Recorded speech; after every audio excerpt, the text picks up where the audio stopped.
नमस्ते दोस्तों और स्वागत है आपका हमारे चैनल पर। सोचिए आप सुबह उठते हैं और टीवी, सोशल मीडिया, रेडियो सब चुप, ना कोई ब्रेकिंग न्यूज ना अपडेट्स, सिर्फ साइलेंस।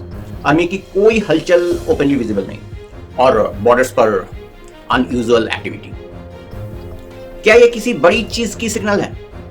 शायद एक मिलिट्री ब्लैकआउट। आज हम बात करेंगे मिलिट्री ब्लैकआउट क्या होता है इसके बारे में।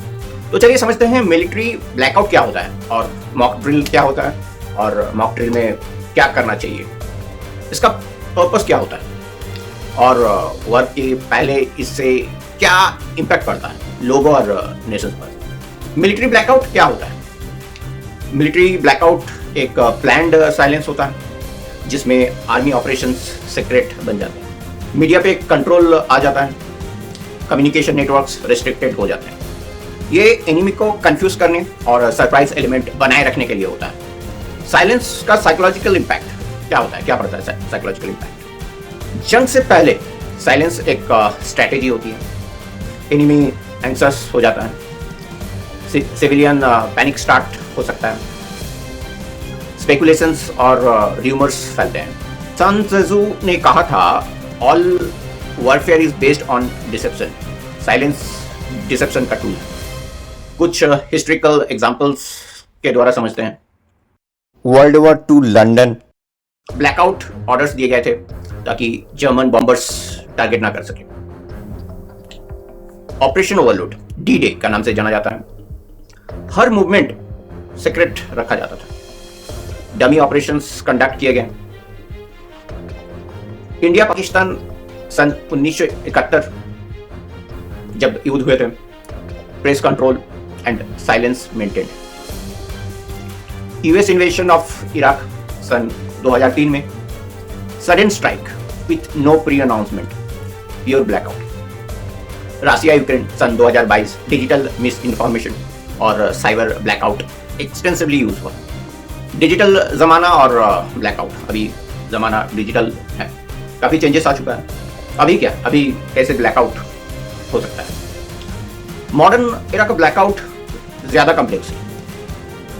इंटरनेट शटडाउन, सिविलियन इंटरनेट बंद, पब्लिक के लिए, नॉर्मल सिटीजन के लिए इंटरनेट बंद हो सकता है। Social media censorship, hashtags, accounts block कर दिए जाते हैं, different social media accounts. Cyber warfare, communication system jam हो सकता है। ब्लैकआउट अब सिर्फ विजिबिलिटी नहीं है, कनेक्टिविटी पर भी अटैक करता है। लीगल और एथिकल एंगल से समझते हैं, क्या ब्लैकआउट लीगल है? प्रेस फ्रीडम क्या है? प्रेस फ्रीडम का क्या? Public right to know versus national security. ये एक ग्रे एरिया है जहां डेमोक्रेसी और मिलिट्री स्ट्रैटेजी टकराते हैं। ब्लैकआउट कैसे पहचाने, कैसे समझा जा सकता है कि ये ब्लैकआउट है? क्या क्या इंडिकेटर्स हो सकता है? न्यूज साइलेंस हो सकता है, मीडिया पूरा साइलेंट। मिलिट्री कन्वॉयज बिना नोटिस के, मिलिट्री कन्वॉयज दिख सकता है suddenly. Social media access slow हो सकता है, आपका इंटरनेट सोशल मीडिया एक्सेस बहुत धीरे चल सकता है या फिर बंद हो सकता है। जीपीएस या communication disruption, GPS signal slow down हो सकता है।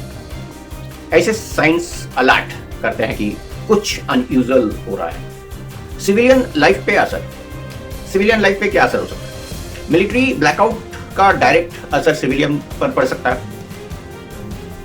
पैनिक बाइंग हो सकता है, र्यूमर्स स्प्रेड हो सकता है, स्टॉक मार्केट क्रैश हो सकता है, फ्लाइट्स कैंसिल हो सकता है कोई भी रूट का, डोमेस्टिक इंटरनेशनल, खासकर जो एफेक्टेड एरिया माना जाएगा। कंफ्यूजन एंड फियर हो सकता है लोगों में, लोग कंफ्यूज्ड रह सकते हैं, डरा हुआ रह सकता है कि क्या हो रहा है।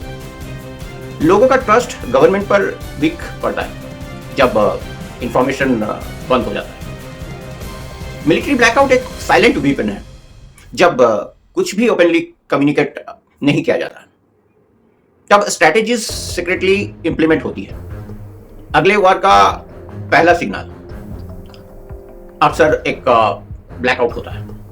अब समझते हैं ये मॉक ड्रिल क्या है। पब्लिक मॉक ड्रिल, जब कुछ दिखे ना, तब सबसे ज्यादा देखना चाहिए। सो बी अलर्टेड, बी कॉन्शियस, सावधानी पे रहिए, आंख और कान खुला रखिए, चौकन्ना रहिए। आज हम बात कर रहे हैं एक बहुत इंपॉर्टेंट नेशनल इवेंट की, 7 मई 2025 को होने वाली सिविल डिफेंस मॉक ड्रिल के बारे में। ये एक देशव्यापी तैयारी अभियान है जो इंडिया की इमरजेंसी रिस्पांस कैपेबिलिटी को टेस्ट करेगा। आइए जानते हैं कि इसमें क्या होने वाला है, पब्लिक को क्या एक्सपेक्ट करना चाहिए और आप अपने आप को कैसे सेफ रख सकते हैं। पिछले महीने 22 अप्रैल को पहलगाम में हुए आतंकवादी हमले के बाद, जिसमें 26 लोगों की जान गई, सरकार ने ये ड्रिल लॉन्च की है। मिनिस्ट्री ऑफ होम अफेयर्स इस एक्सरसाइज को लीड कर रहे हैं, जिसमें 250 से ज्यादा लोकेशंस और 33 स्टेट्स यूटीज शामिल हैं। दिल्ली, मुंबई, बेंगलुरु, हैदराबाद, अहमदाबाद जैसे शहरों में ये ड्रिल्स होंगे। इन ड्रिल्स में शामिल होंगे एयर रेड सायरेंस का बजना, कुछ एरियाज में लाइट ब्लैकआउट्स होंगे, स्कूल्स, हॉस्पिटल्स और गवर्नमेंट ऑफिसेस में इवैक्यूएशन ड्रिल्स हो सकता है। इमरजेंसी कम्युनिकेशन सिस्टम्स का टेस्ट हो सकता है।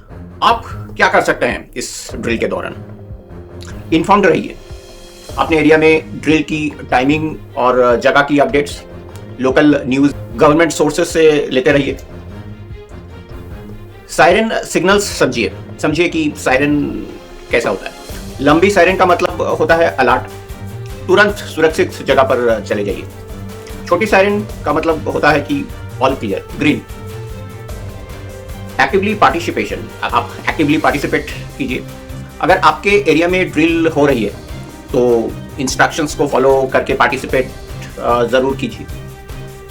सेफ्टी का ध्यान दीजिए, गैस या इलेक्ट्रिकल अप्लायंसेस बंद कर दीजिए। बच्चों और पेट्स को सुरक्षित जगह रखिए। बहुत इंपॉर्टेंट चीज, पैनिक बिल्कुल मत कीजिए। याद रहे ये सिर्फ एक ड्रिल है, घबराइए मत और अफवाह ना फैलाए। ये मॉक ड्रिल देश की सुरक्षा और तैयारी के लिए बहुत जरूरी है। आपकी सहयोग से ही हम एक मजबूत और तैयार भारत बना सकते हैं। सेफ रहिए, अवेयर रहिए। तो समझते हैं सुरक्षित जगह का क्या मतलब होता है, कौन कौन जगह है जो सुरक्षित है। तो आप किसी भी इमरजेंसी के दौरान, जैसे एयर रेड हो सकता है, ब्लैकआउट हो सकता है या एक्सप्लोजन सिमुलेशन हो सकता है, इस वक्त अपने आप को छुपा कर या बचा कर रख सकते हैं। लेकिन कहाँ, कौन सा जगह है जो कि सुरक्षित है? चलिए समझते हैं इस बात। बेसमेंट या अंडरग्राउंड शेल्टर्स। अगर आप किसी बिल्डिंग में रहते हैं जिसमें बेसमेंट है तो वो सबसे सेफ जगह है, क्योंकि वो अंडरग्राउंड है, वहाँ प्रॉब्लम नहीं होते। ये आपको ब्लास्ट या डेब्रिस से बचा सकती है। विंडोलेस रूम्स, ऐसी रूम्स जिसमें खिड़कियां नहीं होती, जैसे स्टोर रूम्स या इंटीरियर बाथरूम्स, ग्लास टूटने का खतरा कम होता है यहाँ। स्कूल या ऑफिस इमरजेंसी रूम्स, स्कूल्स और ऑफिसेस में डेजिग्नेटेड इमरजेंसी रूम्स होते हैं, उसका यूज ऐसे ड्रिल्स के लिए ही किया जाता है। थिक कंक्रीट वॉल्स के पीछे, अगर आप घर में हैं तो कंक्रीट वॉल के पीछे स्क्वेट करके या पेट के नीचे छुप सकते हैं। ग्लास डोर और विंडोज से दूर रहिए। स्टेयरवेल्स, सीढ़ियाँ, हाई राइज बिल्डिंग्स में स्टेयरवेल्स रिलेटिवली सेफ होते हैं क्योंकि वो सेंटर में होते हैं और सपोर्ट स्ट्रक्चर के पास होते हैं। पब्लिक बंकर्स जहां अवेलेबल होते हैं, कुछ शहरों में गवर्नमेंट ने पब्लिक इमरजेंसी बंकर्स बनाए हैं। अगर आपको पता हो कि वो कहाँ है, उनका यूज करें। तो जब सायरन बजता है और आपको कहा जाता है कि सुरक्षित जगह पर चले जाइए, इसका मतलब है बेसमेंट या अंडरग्राउंड शेल्टर में चले जाइए।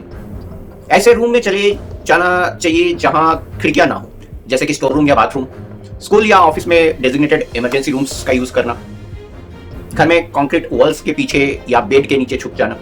हाई राइज बिल्डिंग्स में स्टेयरवेल का यूज करना। और जहां अवेलेबल हो गवर्नमेंट के पब्लिक बंकर्स का भी यूज किया जा सकता है। ये सब जगह आपको ब्लास्ट, ग्लास के टुकड़ों या किसी भी तुरंत खतरे से बचने में मदद करती है। सेफ रहिए, कोई भी प्रॉब्लम से बचकर रहिए, अपने फैमिली का देखभाल कीजिए, नज़र में रखिए आप बच्चे को, घर में अगर कोई पेट है तो उनको सुरक्षित रहिए। जय हिंद।